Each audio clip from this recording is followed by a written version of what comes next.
Mtazamaji wangu, hali ya kizaazaa imeshuhudiwa na maandamano katika kaunti ile ya Uasin Gishu Kapsaret, ambapo hivi majuzi mbunge yule wa Kapsaret namzungumzia Oscar Sudi alizindua mradi wa takriban shilingi milioni 145. Karibu kwenye taarifa zetu za Lazode Media, na kwamba uchukue sekunde yako moja upige subscription.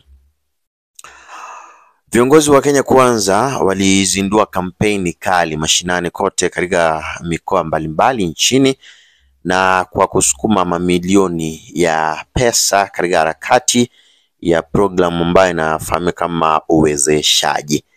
Kuanzia Kapsaret huko Uasin Gishu hadi katika kaunti ya Machakos, Kitui, manaibu wa muungano unaotawala walijitokeza wakiwa wamejihami kwa michango za kuchangisha pesa na jumbe za kisiasa zilizoundwa kuvutia mioyo ya kuwanyamazisha wakosoaji.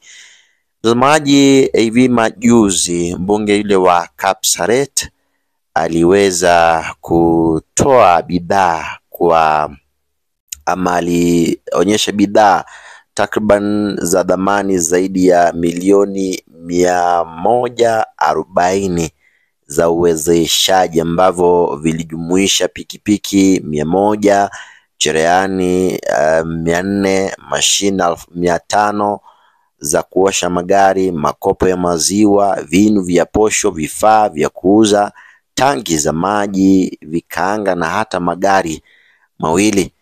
Bidhaa hizo zilitolewa bila malipo chini ya mpango ya uwezeshaji mashinani ulioendeshwa na mbunge wa eneo hilo Oscar Sudi. Mtazamaji wangu, lakini kuna taarifa ambayo tuliweza kupokea hapa kwamba bidhaa hizo zilirudishwa kwenye maduka na kuna mtu yeyote aliyepokea. Kwa hiyo wenyeji wamefanya maandamano makubwa sana huko Uasin Gishu. Kwa hiyo mtazamaji wangu, mmoja wa wanabloga katika mtandao ule wa kijamii alikuja pale na kuchapisha kwamba hey Martha, usinitaje please, niko Kapsaret na zile trolleys, bodaboda na visiagi milioni hazikupewa mtu. Saa hizi kujiwa na malori, nasikia zinarudishwa kwa Muhindi.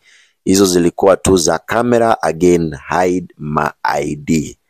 Kwa hiyo mtazamaji wangu, hilo ndilo ambalo limeweza kutufikia hivi sasa. Unaweza toa maoni yako hapo kwenye comment section.